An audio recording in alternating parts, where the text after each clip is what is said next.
करते हैं यूपीपीसीएल का आज का हमारा टेक्निकल सेक्शन। पिछले सेक्शन में हमने कंप्यूटर से क्वेश्चन किए थे और अभी स्टार्टिंग में मैं प्रीवियस ईयर क्वेश्चन करवा रहा हूं ताकि स्टूडेंट्स को ये अंदाज़ा लगे कि किस तरह के क्वेश्चन पूछे जाते हैं। इसके बाद हम और डिटेल में टॉपिक में चलेंगे। तो क्वेश्चन नंबर 1, ड्रम स्विच का उपयोग किया जाता है। ड्रम स्विच का उपयोग कहाँ किया जाता है? सजावटी प्रकाश व्यवस्थाओं में, जिस तरह से प्रकाश को बंद और जलना त्वरित रूप से होता है। जैसे कि हम देख रहे हैं 1 2 3 4 5 6 सर्किट हैं, इस टाइम टू टाइम ब्रेक होते हैं और कनेक्ट होते हैं। इसकी वजह से सजावटी प्रकाश व्यवस्था में इस ड्रम स्विच का प्रयोग किया जाता है। तो यहाँ से क्लियर हो जाता है कि ड्रम स्विच का प्रयोग सजावटी प्रकाश व्यवस्था में होगा, अर्थात हमारा यहाँ पर ऑप्शन 4 सही है, सजावटी प्रकाश व्यवस्था। ओके, क्वेश्चन नंबर नेक्स्ट पर आते हैं। एसी और डीसी आपूर्ति दोनों पर कौन सी मोटर कार्य कर सकती है? तो यहाँ पे पूछा गया है कि कौन सी मोटर एसी और डीसी दोनों तरह की विद्युत पर कार्य कर सकती है। तो इसका राइट आंसर है यूनिवर्सल मोटर। यूनिवर्सल मोटर किस तरह से कार्य कर सकती है इसको हम डिटेल में समझते हैं। यूनिवर्सल मोटर एक्चुअली हमारे मिक्सर में यूज होती है और भी घरेलू अप्लायंसेस में यूज होती है। यह कम्यूटेटर सेगमेंट्स के साथ यह दोनों विद्युत धाराओं पर कार्य कर सकती है। तो हमारा ऑप्शन नंबर 4 सही है, इसका आंसर होगा यूनिवर्सल मोटर। आते हैं नेक्स्ट क्वेश्चन पर। किस धारा मापी के रेंज में विस्तार किया जा सकता है? एक क्वेश्चन हमसे पूछ रहा है कि एक हमारे पास अमीटर है जिसे हम करंट मेजर कर रहे हैं और हम उसकी रेंज बढ़ाना चाहते हैं, अर्थात हम उससे अधिक करंट मापना चाहते हैं। तो इसके लिए हम एक समांतर में शंट जोड़ देंगे। शंट एक रेजिस्टेंस होता है, आइए समझते हैं इसके प्रिंसिपल को। देखिए, इसमें एक बेसिक मीटर है जिसके पैरेलल में हमने एक रेजिस्टेंस अप्लाई किया है जिसे शंट कहते हैं।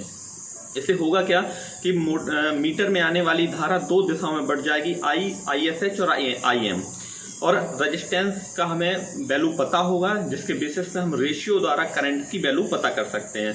तो इसका आंसर होगा निम्न प्रतिरोध के तार को समांतर में जोड़कर। अब निम्न क्यों है? क्योंकि निम्न से अधिक धारा बह पाएगी। ओके, जर्मेनियम और सिलिकॉन होते हैं। जर्मेनियम और सिलिकॉन किस तरह के कंडक्टर होते हैं? तो हम जानते हैं कि इसकी अंतिम कक्षा में 4 इलेक्ट्रॉन होते हैं और 4 इलेक्ट्रॉन जिनकी कक्षा में होते हैं, जैसे सर्किल, जर्मेनियम, सिलिकॉन, कार्बन, ये सभी सेमीकंडक्टर में आते हैं। बेसिकली कार्बन हमारा इंसुलेटर है, जर्मेनियम और सिलिकॉन सेमीकंडक्टर हैं। हमारे जितने भी इलेक्ट्रॉनिक्स डिवाइसेस हैं, जैसे कि हमारा मोबाइल फोन्स है, देखिए इस फिगर के माध्यम से समझते हैं कि जो हमारा प्रोसेसर होता है, जैसे हम अपना मोबाइल परचेज करते हैं समय पता करते हैं कि डुअल कोर, ऑक्टा कोर किस तरह का प्रोसेसर है। उस तरह के प्रोसेसर में हम जो है ये प्रोसेसर सेमीकंडक्टर्स के बने होते हैं। और भी बहुत सी डिवाइसेस, LED, डायोड, IC, सारे के सारे IC से बने होते हैं। तो ये सेमीकंडक्टर से बने होते हैं। सेमीकंडक्टर हमारे जो है बहुत ही इम्पोर्टेंट रोल प्ले करते हैं इलेक्ट्रॉनिक्स डिवाइसेस में, और इसका सही आंसर है जर्मेनियम और सिलिकॉन क्या है? हमारे सेमीकंडक्टर। ये देखिए, इसमें माइक्रो प्रोसेसर दिखाया गया है। माइक्रो प्रोसेसर से हम किस तरह से विभिन्न प्रकार के मदरबोर्ड और डिवाइसेस यूज कर सकते हैं। ये डिवाइसेस हैं resistance, opamp, IC, capacitor, diode, transistor, they are all semiconductor. So हमारा ऑप्शन नंबर 4 यहाँ पर सही है। इसके अलावा यहाँ पर सुपर कंडक्टर, कंडक्टर, ये सब गलत हैं। क्वेश्चन नंबर 14 पर आते हैं। किसी ट्यूबलाइट में चोक लगाने का उद्देश्य क्या है? जैसे कि हम जानते हैं हमारे घरेलू अप्लायंसेस में ट्यूबलाइट्स यूज होती हैं। ट्यूबलाइट्स में चोक होता है। ट्यूबलाइट्स में चोक का क्या उद्देश्य है? तो चोक का कार्य होता है बेसिकली उसको करंट को रेगुलेट करना, समुचित मात्रा में करंट को भेजना, ताकि हम उसके ट्यूबलाइट से प्रकाश समुचित तरीके से प्राप्त कर सकें। देखिए, इस तरह से डिवाइस हमारे ट्यूबलाइट्स में लगी होती है, इसको चोक कहा जाता है। इस चोक का कार्य विद्युत धारा को कंट्रोल करना है। This is the controller of electrons and current in tubelights. आइए हम वर्किंग प्रिंसिपल को समझते हैं। वर्किंग प्रिंसिपल में इस तरह से एक इलेक्ट्रिकल चोक होती है और हमारे पास एक स्टार्टर होता है, और स्टार्टर बाया इलेक्ट्रिसिटी आपका सबसे पहले इलेक्ट्रिक चोक में आता है। स्टार्टर का काम होता है इनिशिएट करना, स्टार्ट करना। तो हमारा ऑप्शन नंबर 4 सही है, समुचित मात्रा में करंट को सीमित करना। क्लियर? यहाँ पर आते हैं हम नेक्स्ट क्वेश्चन पर। CRO का पूर्ण नाम क्या है? CRO का पूर्ण नाम है कैथोड रे ऑसिलोस्कोप। बेसिकली ये हमारे फिजिक्स लैब में हम सबने देखा होता है, फिजिक्स लैब में CRO के विभिन्न प्रकार के एक्सपेरिमेंट होते हैं। CRO का फुल फॉर्म यहाँ पर पूछा गया है। देख रहे हैं जैसे UPPCL में बहुत ही बेसिक से क्वेश्चन आते हैं, यहाँ पर बेसिक्स को क्लियर करना बहुत जरूरी है अगर हम एग्जाम क्वालिफाई करना चाहते हैं। देखिए CRO हमारी लैब में किस तरह से दिखता है, आपके सामने CRO दिखाई दे रहा है। इसमें हम पल्स को मॉड्यूलेट करते हैं, पल्स का दाएं बाएं आना जाना किस तरह से हम मतलब करना चाहते हैं, और इसमें विभिन्न प्रकार की सेटिंग्स होती हैं। तो हम ये विजुलाइज कर पाएंगे कि CRO हमारा क्या क्या वर्क करता है, CRO हमारा क्या क्या वर्क करता है। CRO के कारण है विभिन्न प्रकार के ऑक्सीलेशन को कंट्रोल करना। So this is the CRO का वर्किंग प्रिंसिपल देखते हैं। CRO में 3 कंपोनेंट्स होते हैं basically, electron gun, deflecting plates and fluorescent screen. Fluorescent screen actually reflectors होते हैं जो रिफ्लेक्ट करके स्क्रीन को इल्यूमिनेट करते हैं, डिफ्लेक्टिंग प्लेट्स होती हैं। सो हमारा राइट आंसर है कैथोड रे ऑस्किलोस्कोप। ओके, याद रहेगा। नेक्स्ट क्वेश्चन पर आते हैं, किसी प्रत्यावर्ती में किसी प्रेरित EMF की आवृत्ति कितनी होती है। तो आवृत्ति का एक रिलेशन होता है नंबर ऑफ पोल्स, RPM। इसके बेसिस पे हम जनरेटर द्वारा जनरेट की जाने वाली फ्रिक्वेंसी को मेजर कर सकते हैं। तो एक बेसिक प्रिंसिपल होता है frequency equal to number of poles into RPM by 120। ये फॉर्मूला हम जनरेटर की फ्रिक्वेंसी को पता कर चलाने के लिए किया जाता है। आइए समझते हैं इसके डेरिवेशन से। Frequency is the number of cycle पर सेकंड। जैसे कि हम जानते हैं फ्रिक्वेंसी 1 सेकंड में की गई साइकिल्स की संख्या होती है। तो यहाँ पर frequency is the multiplication of number of poles and round per minute, and round per minute divide by 60 then round per second, तो PN बाई 120। तो इस डेरिवेशन से समझ में आता है कि option number 1 is right answer. अब आते हैं नेक्स्ट क्वेश्चन पर। ट्रांसफार्मर कोर को लैमिनेट क्यों किया जाता है। ट्रांसफार्मर की लैमिनेट इसलिए किया जाता है क्योंकि इससे ईडी करंट कम की जा सकती हैं। ईडी करंट कॉपर वाइंडिंग्स, और कॉपर वाइंडिंग जिस तरह से हम जानते हैं कि कोर पर लिपटी होती हैं, और इस जो हमारी कोर होती है वो नंबर ऑफ प्लेट्स को पंच करके बनाया जाता है। इसमें विभिन्न प्रकार की लैमिनेटेड प्लेट्स होती हैं जिनको एक साथ पंच करके बनाया जाता है। सो उसका कार्य है ईडी करंट्स की हानियों को कम करना। ईडी करंट्स हमारी जनरेट होती हैं, आयरन लॉसेस में आती हैं, और इसको लैमिनेट करके हम ईडी करंट्स कम कर सकते हैं। सो आते हैं नेक्स्ट क्वेश्चन पर। किसी प्रत्यावर्तित अल्टरनेटर को उत्तेजित करने के लिए किसका यूज किया जाता है। तो इसको यूज करने वाला जो एक्साइटर होता है बेसिकली हमारा एक शंट जनरेटर होता है। आइए समझते हैं किस तरह से कार्य करता है।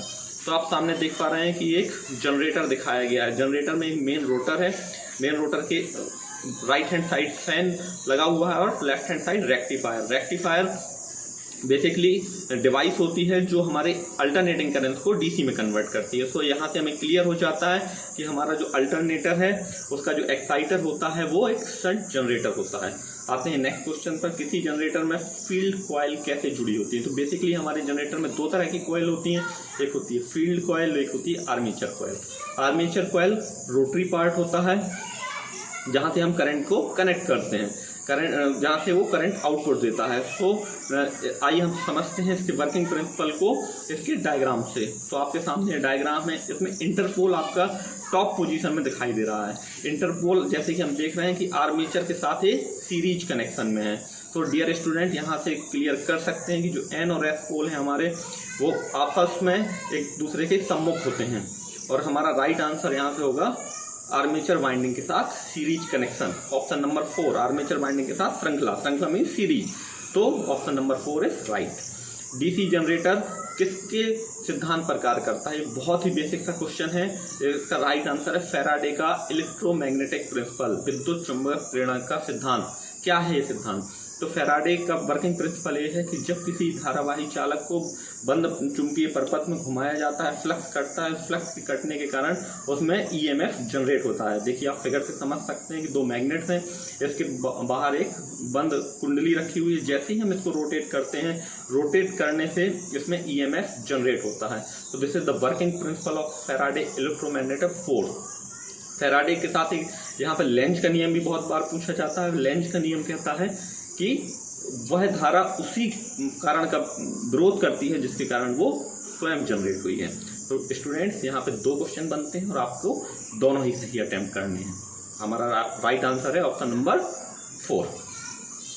नेक्स्ट क्वेश्चन पर आते हैं, तारों के विद्युत रोधी प्रतिरोध को मापने का उपकरण कौन सा है। तो यहाँ पे इंसुलेटर के बारे में पूछ रहा है। हमें सबसे पहले क्वेश्चन को समझना है और विजुलाइज करना है कि हम इस क्वेश्चन को कैसे आंसर कर सकते हैं। तो विद्युत रोधी प्रतिरोध को नापने के लिए हमारा बेसिकली यूज होता है मेगर। मेगर टेस्ट आपके सामने देखिए स्क्रीन में आप देख सकते हैं कि मेगर टेस्टिंग इंसुलेशन को टेस्ट करने के लिए होता है, इंसुलेशन की स्ट्रेंथ चेक करने के लिए होता है। जब कभी भी हमारी मोटर या कोई भी इलेक्ट्रोमैग्नेटिक डिवाइस जनरेटर में मोटर आदि जल जाते हैं तो हम उसे मेगर के द्वारा पता करते हैं कि क्या उनका इंसुलेटर पंचर हो चुका है या इंसुलेटर अभी सही है। So right answer is megger. Clear. आते हैं नेक्स्ट क्वेश्चन पर, ऐसा कौन सा ट्रांसफार्मर है जिसमें हानियां नहीं होती, उसे क्या कहते हैं।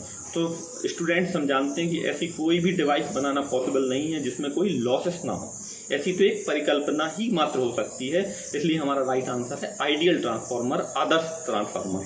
ठीक है, क्योंकि एक्चुअल हम कोई डिवाइस बनाएंगे तो उसमें कुछ ना कुछ लॉसेस जरूर होंगे और वो लॉसेस दोनों ही जगह होंगे, कोर में भी होंगे और बाइंडिंग में भी होंगे। तो कोर में जो लॉसेस होते हैं वो लोहे हानियाँ कहलाती हैं, जो बाइंडिंग में लॉसेस होते हैं वो ताम्र हानियाँ कहलाती हैं। देखिए आप स्क्रीन में देख सकते हैं कि ट्रांसफार्मर में जो हानियाँ हैं वो 2 तरह की हैं, ताम्र हानियाँ और लोहे हानियाँ। ताम्र हानियाँ बाइंडिंग्स में होती हैं और लोहे हानियाँ कोर में होती हैं, जो 2 तरह की हैं, भंवरधारा हानियाँ और eddy current losses and hysteresis losses, that is called फेसल हानियाँ। ये दोनों ही आयरन लॉसेस हैं, कोर में होती हैं। क्लियर। आते हैं नेक्स्ट क्वेश्चन पर, ऐसा ट्रांसफार्मर जिसमें कोई नहीं हानि होती है। तो हमारा राइट आंसर यहाँ से क्लियर हो जाता है, आदर्श ट्रांसफार्मर है। एसी सर्किट में फॉर्म फैक्टर क्या होता है। स्टूडेंट इसका बहुत ही बड़ा इंपॉर्टेंट फैक्टर है कि हम समझें कि फॉर्म फैक्टर हमारे अल्टरनेटिंग करंट के लिए बहुत ही इंपॉर्टेंट पॉइंट है। इसकी वैल्यू 1.11 होती है। एक्चुअली होता क्या है, एक इसके समझने के पहले हमें सबसे पहले आरएमएस वैल्यू समझनी पड़ेगी।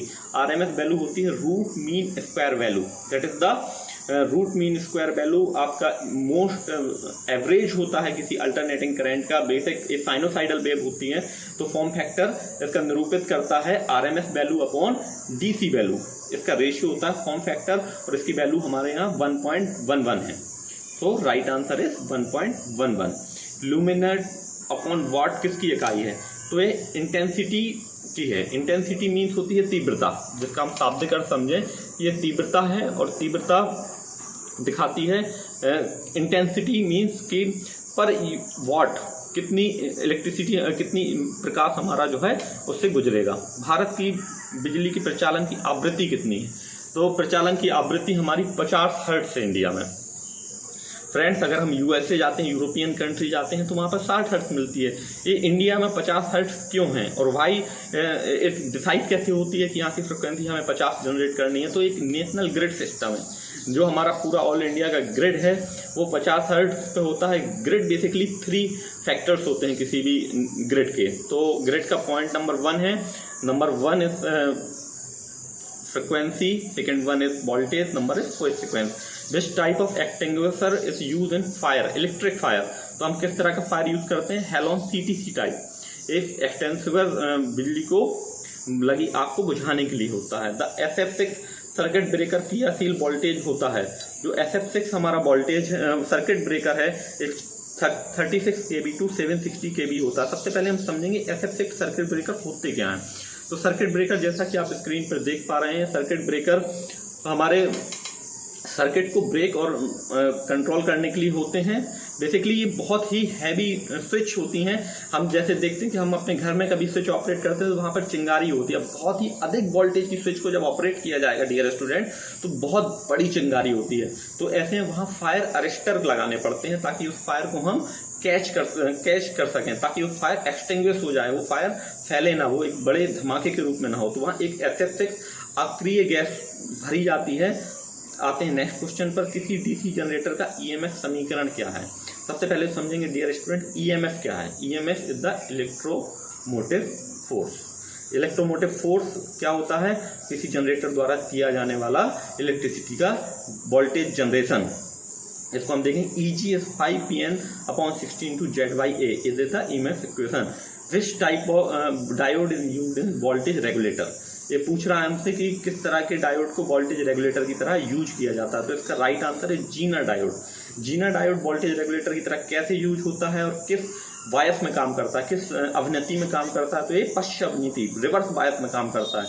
आपके सामने फिगर में रिप्रेजेंट किया गया है डियर स्टूडेंट कि रिवर्स बायस में एक एवलांची ब्रेकडाउन होता है। उस एवलांची ब्रेकडाउन से पहले तक वोल्टेज हमारा कट ऑफ से बाहर होता है, कट ऑफ के बाद ही वो काम करना शुरू करता है with the sharp cut off, that is called zener diode avalanche zener breakdown. Okay, तो zener diode is a voltage regulator, ये वोल्टेज रेगुलेटर की तरह कार्य करता है। क्वेश्चन ये भी पूछा जा सकता है जीनर डायोड किस अभिनति में काम करता है, तो रिवर्स अभिनति में वो काम करता है। तो राइट आंसर हमारा यहाँ पे क्लियर हो जाता है। फोटो डायोड का कार्य होता है प्रकाश उत्पन्न करना, लाइट इमिटेड डायोड जैसे हम जानते हैं एलईडी। फोटो डायोड बेसिकली प्रकाश से एक्टिवेट होते हैं।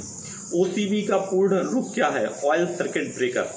ऑयल सर्किट ब्रेकर जैसे ही हम लोगों ने अभी देखा एसेप्टिक सर्किट ब्रेकर, वो एक तरह का फायर एक्सटिंग्विशिंग मीडियम है ताकि किसी तरह की स्पार्क को अरेस्ट किया जा सके। इसी तरह इस सर्किट ब्रेकर में ऑयल फिल होता है, ऑयल भरा हुआ होता है। जैसे ही हम सर्किट को ऑपरेट करते हैं सर्किट ब्रेकर को, तो वहाँ पर जनरेट होने वाली स्पार्क को ऑयल अरेस्ट कर लेता है। तो डियर स्टूडेंट, ये सेफेस्ट तरीका होता है सर्किट ब्रेकर को कार्य करने के लिए। बहुत ही हैवी सर्किट ब्रेकर हमारे ऑयल सर्किट ब्रेकर्स जो है इस तरह से कार्य करते हैं। Thank you for watching, have a nice day. और आपको इसका नेक्स्ट टेक्निकल पार्ट हम आपको नेक्स्ट वीडियो में देंगे। इसी तरह जुड़े रहिए हमारे साथ और इस चैनल